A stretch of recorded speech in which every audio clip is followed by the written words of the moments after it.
Cuando Gretel empezó a gritar, hacía rato que su abuelo la tocaba. Estaban en el dormitorio principal de la casa. Era de madrugada y su abuela, quien ocupaba el borde opuesto de la cama, nunca sintió los gritos, ni las patadas, ni los movimientos del colchón, ni la fuerza de la agresión.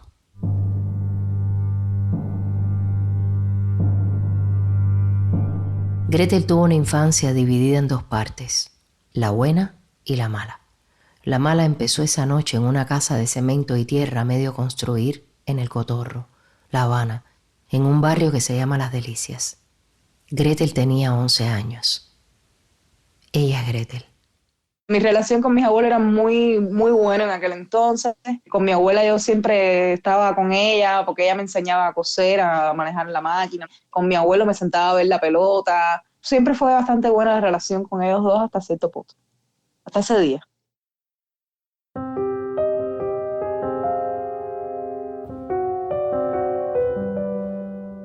Hola, bienvenidos a La Mala Palabra, un podcast de El Estornudo. Yo soy Laura Llopis y este es un espacio donde contamos historias reales, cosas que han sucedido a personas como tú. Esta es nuestra primera temporada. Se llama Un día en la vida y tiene 5 episodios. En cada uno hacemos una narración en torno a un suceso que cambió la vida de su protagonista, que determinó un antes y un después.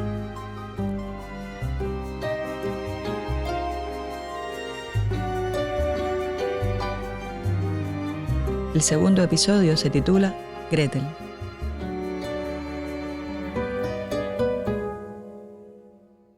Avisamos que se narran acciones violentas. No es apropiado para menores.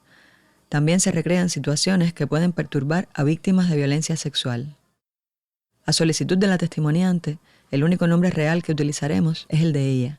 Para el resto de los personajes nos valdremos de nombres ficticios.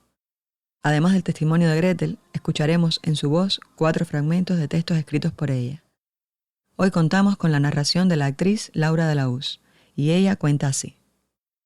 Gretel tiene ahora 29 años. Es dramaturga. Al momento de este testimonio era asesora en el Centro de Teatro de La Habana. Lo que Gretel va a revelar lo ha llevado en silencio durante lapsos de tiempo que en realidad son más cortos de lo que parecen. Lo contó por primera vez a los 16, solo a su madre, solo una parte.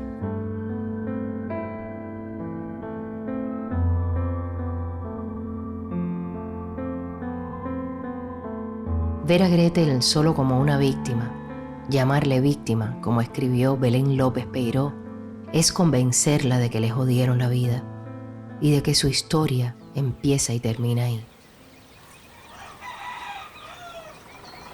Su historia en realidad comienza en Puerto Padre, Las Tunas, el lugar donde nació. Mis padres los dos son médicos. Se conocieron en la carrera. Juntos se fueron a pasar el servicio social a Las Tunas, se casaron, allá me tuvieron. Cuando yo tenía como 1 año y medio fue que ellos se separaron. En Las Tunas solamente viví meses. En La Habana fue a vivir al Cotorro, un municipio del extremo sur de la ciudad, en la frontera con la provincia Mayabeque. Aquí en El Cotorro yo he vivido en varias partes porque a mi mamá le dieron un consultorio médico una vez que regresa de Las Tunas para acá. Un consultorio médico es una pequeña clínica ambulatoria comunitaria en la que además reside el médico de atención primaria de salud. Los consultorios generalmente tienen 2 pisos y están distribuidos por toda la geografía del país. Y estuvimos deambulando, ¿no? Como que quien dice, vivimos como en 4 o 5 consultorios médicos diferentes. Estaba la casa de mi papá, que es otra casa más, y también estaba la casa de mis abuelos maternos, que también me quedaba ahí. O sea, yo no he tenido una casa fija donde he pasado largas temporadas. Normalmente me quedaba una semana aquí, una semana allá. Una de esas casas era la de sus abuelos paternos. La abuela de Gretel era ama de casa y costurera. El abuelo fue parte del ejército de cubanos que luchó en Angola en el último cuarto del siglo pasado. Cuando regresó de la guerra, se ganaba la vida vendiendo periódicos y caramelos en las paradas de guagua, como se llaman los autobuses en Cuba. Caramelos que siempre le regalaba a Gretel. Mis abuelos sí me tenían como la cosita bonita, la más pequeñita, no sé qué. Entonces a mí siempre me tenían muy mimada. Yo llegaba allí y me daban lo que yo pidiera. Gretel fue una niña con desarrollo precoz. A los 11 parecía mayor y la vestían con ropas que no correspondían con su edad. Su padre, que era alcohólico, la llevaba a fiestas de santo. Ella bailaba en el centro.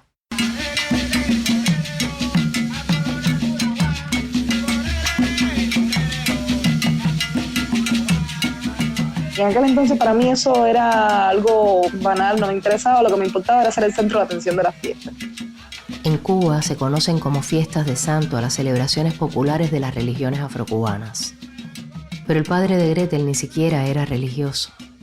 Asistía por motivos que veremos más adelante. Después me fui dando cuenta que me estaban preparando para cosas peores, pero bueno, en ese momento, un niña al fin no me daba cuenta de eso.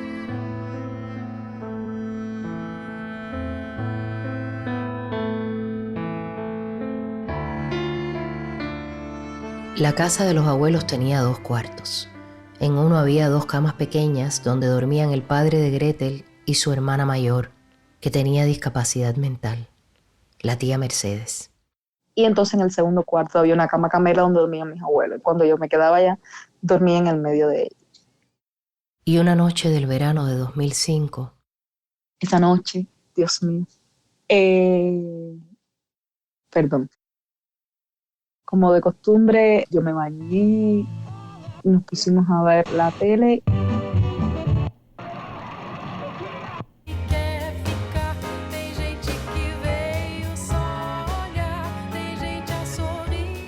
Y ya, y nos acostamos a dormir.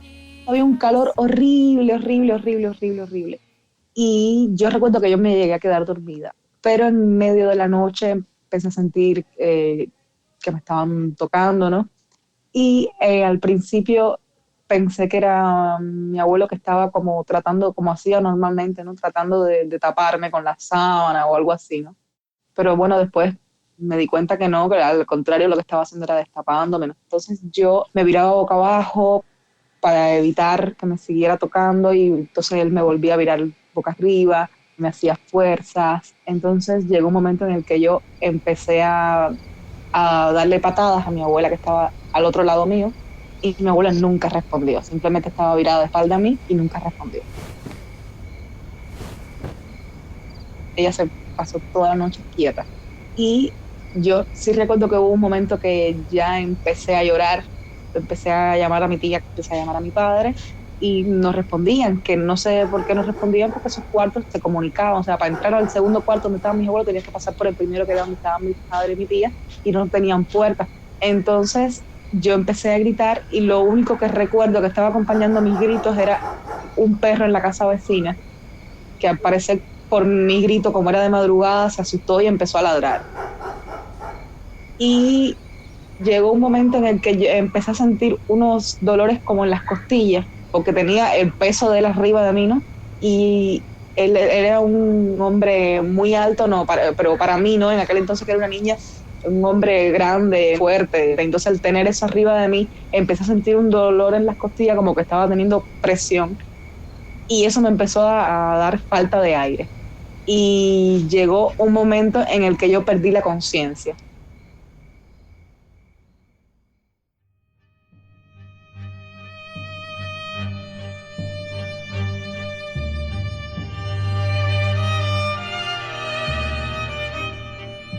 No sé si yo estuve consciente el resto de la noche, porque normalmente después los psiquiatras me explican que los niños tienden a borrar, o sea, como un método de defensa. Yo juraría hasta el sol de hoy que lo que me pasó fue que me desmayé, por el dolor y por la falta de aire, ¿no? De tener esa presión arriba de mí.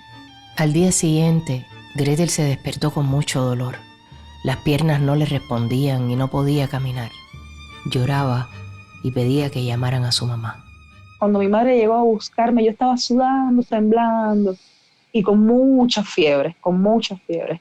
Como Gretel solía tener episodios reiterados de amigdalitis, la madre le dio a tomar antibióticos durante unos días, hasta que se le pasó el malestar.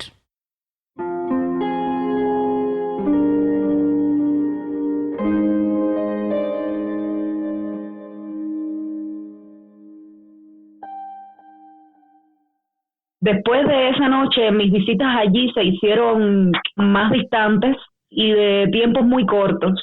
Entonces en casa de mis abuelos yo iba, estaba un rato, generalmente cuando estaban viendo la pelota, que era como algo muy tradicional ahí en la familia, que se sentaban a ver la pelota y comer juntos y demás, y automáticamente me iba.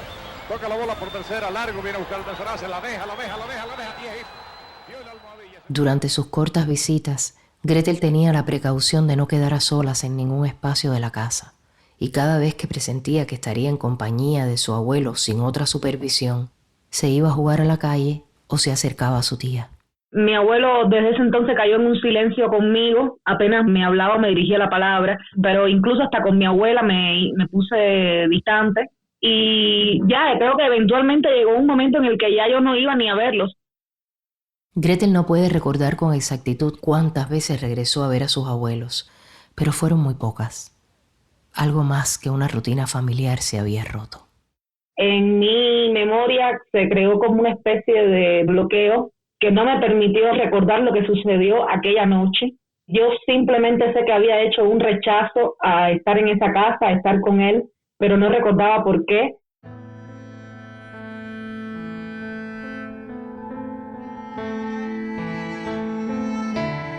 Un tiempo después, a los 13 años, el padre de Gretel la llevó a conocer a la hermana de su abuelo que vivía en La Palma, otro barrio habanero de la periferia. Ese día que nos quedamos allí, mi padre, por supuesto, se emborrachó y cayó en cama. Y mi tía, por la noche, me pide hablar conmigo en privado. Me preguntó que si algo había pasado conmigo, si yo había tenido alguna especie de experiencia no grata con mi abuelo o con mi padre. Entonces, yo no dije que no, pero tampoco dije que sí. Su tía abuela le confesó que su hermano era un abusador. También le contó que una vez ella llegó de visita y que Mercedes, que tenía entonces 16 años, se quejaba de dolores en el bajo vientre. Como tiene su retraso mental y a cada rato se quejaba lo mismo de una cosa que de otra, entonces no le hacían caso. Ante la inacción de los abuelos de Gretel, la señora decidió llevar a su sobrina al médico. Los exámenes arrojaron que tenía una enfermedad pélvica inflamatoria, una infección importante, seria, también lesiones vaginales sangrantes. Y ahí entonces donde descubren que mi abuelo estaba abusando de su hija hacía unos cuantos meses.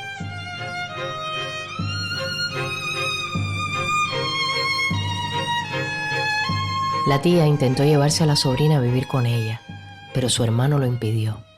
En aquel entonces se vivía mucho aquello de no quedar mal delante de la familia y también las pruebas. No sé, yo no sé en qué paró aquella historia, que ella no hizo fuerza ni por acusarlo ni por llevarse a la sobrina, ¿no? La familia consideró dejar todo como estaba, a pesar de la constatación del abuso. Entonces ahí es donde yo me entero que yo no había sido la primera, que ya eso venía de atrás.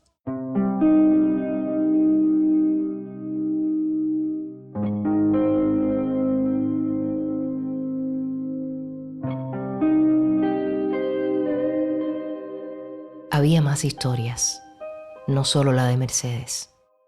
Yo tengo otra tía mayor, o sea, otra tía hermana de mi papá, que es hija de mi abuela de su matrimonio anterior, no es hija de mi abuelo. Esa tía mía a los 17 años se casó con un alemán y se fue del país. La tía Luisa. Ella fue a los 9 años, ella tuvo que huir hacia Santiago para casa de sus abuelos paternos, después regresó, se lo dijo a su madre, que en este caso es mi abuela la desmintió, dijo que lo que quería era separarla, o yo no sé, el lío es que no le hizo caso, y así fue como ella finalmente conoció a este alemán y decidió irse.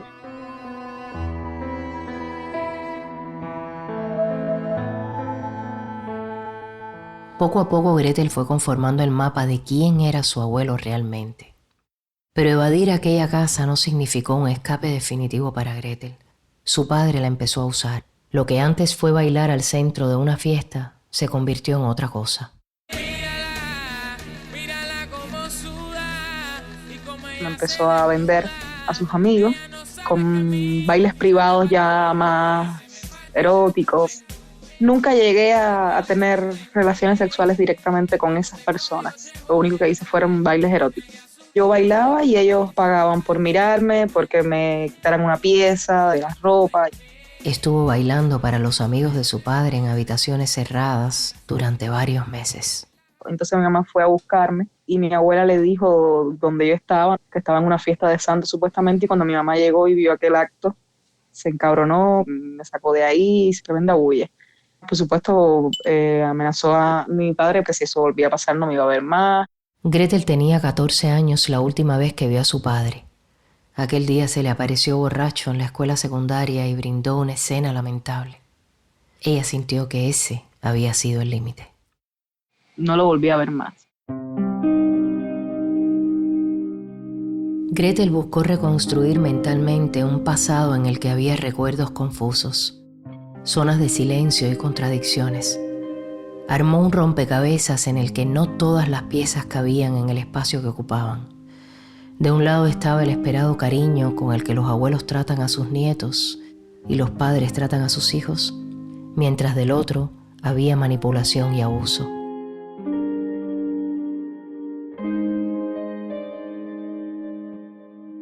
Con el paso de los años, Gretel empezó a tener pesadillas y alucinaciones. Me despertaba de madrugada y veía imágenes cerca de mí o a alguien cerca de mí, pero que no lograba definir su cara como alguien muy cerca de mí, con una respiración muy jadeante, pero un rostro que no lograba definir.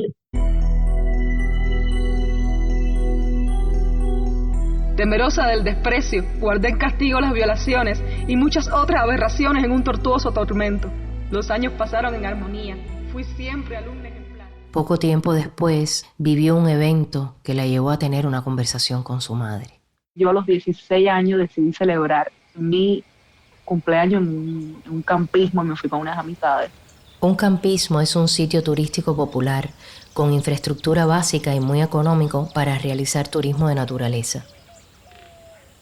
El campismo al que fueron Gretel y sus amigos está en Santa Cruz del Norte, en la costa de la provincia de Mayabeque, cerca de la frontera con Matanzas, a más de 80 kilómetros del Cotorro. En ese sitio sucedió algo que volvió a dañar a Gretel. Fue una noche mientras se divertía con sus amigos. Hacía muchísimo calor. Estaban tomados y entonces uno le pidió que la acompañara a buscar dinero.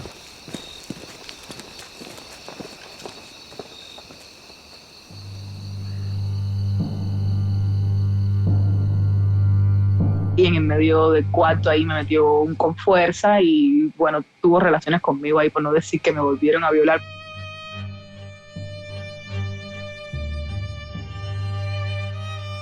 Después de que eso pasó, yo no sé cómo coño, yo llegué al Cotorro, salí a las 4 de la madrugada de allá para acá. Y cuando llegué aquí al Cotorro estaba con una fiebre de 41, temblando y sudando justo como estaba en aquella noche de los 11 años.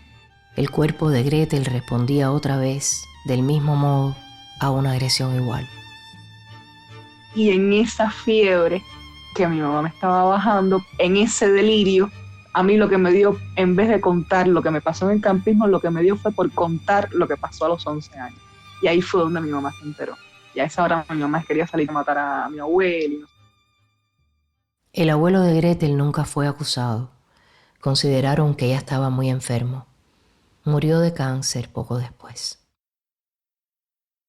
Cuando yo le cuento a mi mamá finalmente lo que había pasado y me llevan por primera vez al psiquiatra, durante los procesos de las consultas y demás, una de las cosas que me recomendaron fue deshacerme de los recuerdos que tuviera de él físicos, de él y de mi padre y de toda mi familia paterna, porque al final no fue solamente él el que me hizo daño, ¿no? Gretel quemó casi todas las fotos de su infancia, de los cumpleaños celebrados en casa de sus abuelos paternos. Hoy solo tiene 2 o 3 imágenes de cuando era niña. A los 16 años, cuando tuve, digamos que ese deslumbramiento, pude entonces recordar con más detalle aquella noche, y entonces ya supe quién era el motivo de mis pesadillas. Para mí ese personaje se convirtió en el ogro de mis pesadillas. No es casual que le llame ogro.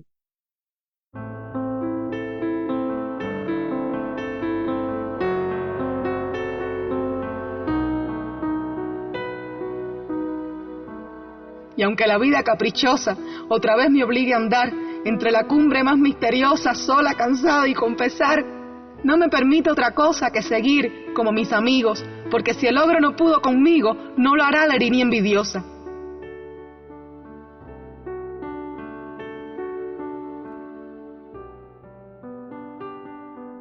A los 17 ocurrió un vuelco en la vida de Gretel, un noviazgo, uno diferente.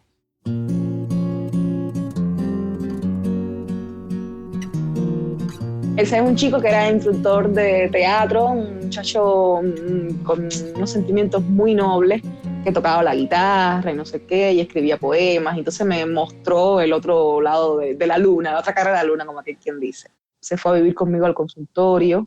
Y le mostró otras formas de ocupar el tiempo y crecer espiritualmente. Junto a él, entró en un proyecto teatral. Y entonces así fue que yo volví de nuevo a la vida teatral y empecé a interesarme de nuevo por el arte, por hacer algo con mi vida. Fue mágico, fue un cambio radical.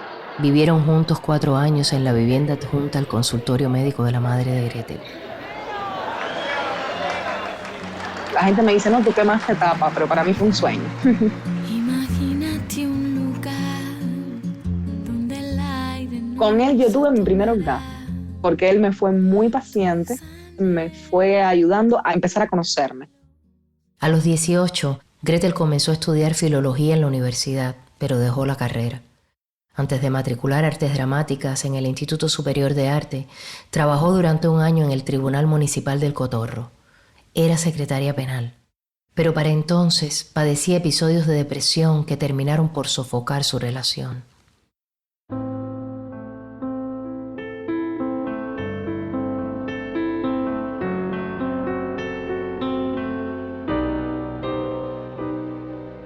A la depresión que sufría Gretel se sumaron la ansiedad y el insomnio.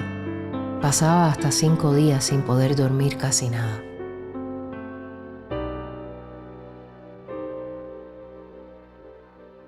Cuando entró en el Instituto Superior de Arte, estaba en una crisis nerviosa y depresiva fuerte. Un tiempo después, Gretel pudo contarle a su madre con más detalles. Pudo pedir ayuda. Tenía 25 años. Y vine una noche de la escuela, llegué aquí, me encerré con ella en el cuarto, estuve 2 horas hablando con ella y se lo conté todo.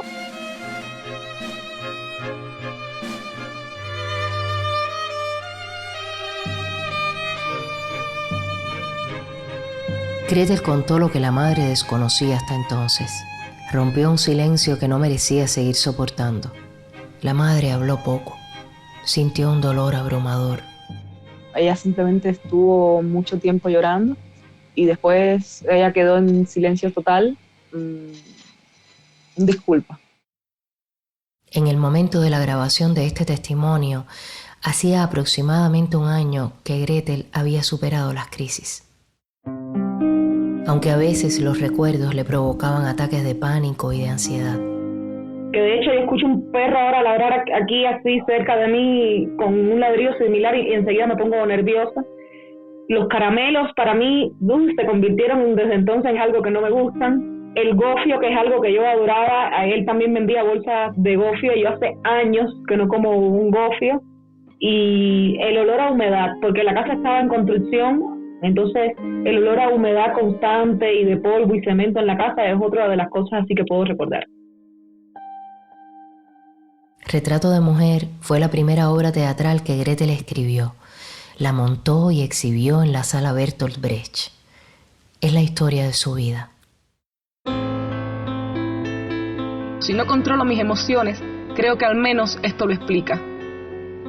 Estoy cansada de mis intentos por complacer a todo el mundo. Entendí que en lo más profundo pocos entienden mis lamentos. Muchos años de silencio, de ser fuerte, siempre capaz. Y si estar sola es el precio, lo pago a gusto por tener paz. La pieza en la que se graduó Elisa se llama Lux.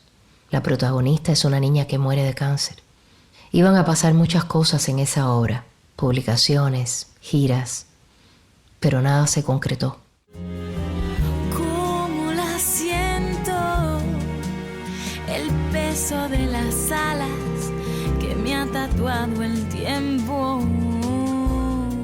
Aunque yo suelo tener mis crisis depresivas, por lo general soy una persona bastante alegre y bastante optimista, ¿no?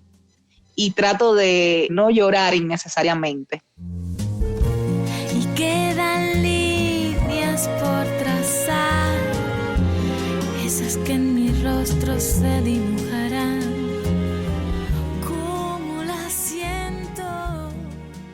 Gretel no vive anclada en el pasado.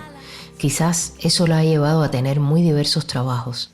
Fue secretaria en un tribunal municipal de justicia, aunque en realidad fue allí buscando trabajo como custodio. Trabajó como dependiente en las cafeterías de Primera y 70, en Miramar, como asesora en el Centro de Teatro de La Habana. Es dramaturga, actriz y guionista. Un guión suyo para un largometraje fue finalista en el Fondo de Fomento del ICAI y en el Festival Internacional del Nuevo Cine Latinoamericano de La Habana. Trabajó como continuista en la casa productora de telenovelas.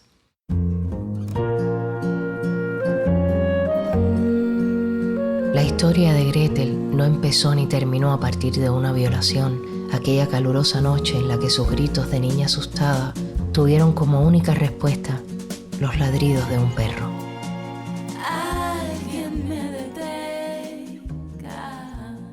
Lo sabemos todo. En la vida lo sabemos todo. Que no querramos aceptarlo es otra cosa.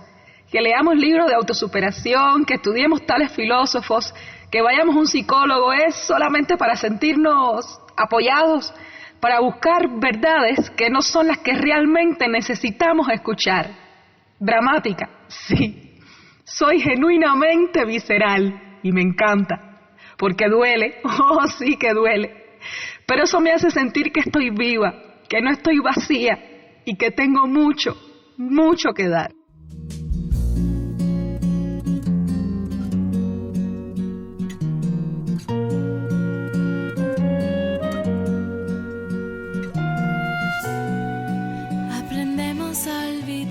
Este testimonio fue grabado entre noviembre de 2022 y febrero de 2024 y fue transcrito por Inés Casal.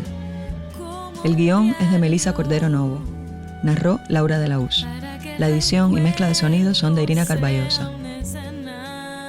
Hemos escuchado fragmentos de los temas musicales Alguien me detenga, de M. Alfonso, música incidental compuesta por Lucía Huergo, La tuba de Elvis Manuel y Jerry, El animal de Gente de Zona y El día que murió el silencio, de Sergio Prudencio, interpretado por la Camerata Romeo. La música original para este espacio fue compuesta por Carlos Sarmiento. La producción general es de Enrique Guzmán Carel. Lo asistió Iliana Botalín. Yo soy Laura Llopis. Estuve a cargo de la ilustración de este episodio y de la identidad visual de La Mala Palabra. Estaremos de regreso en 2 semanas, con vivencias de personas como tú. Gracias, muchas gracias por escuchar.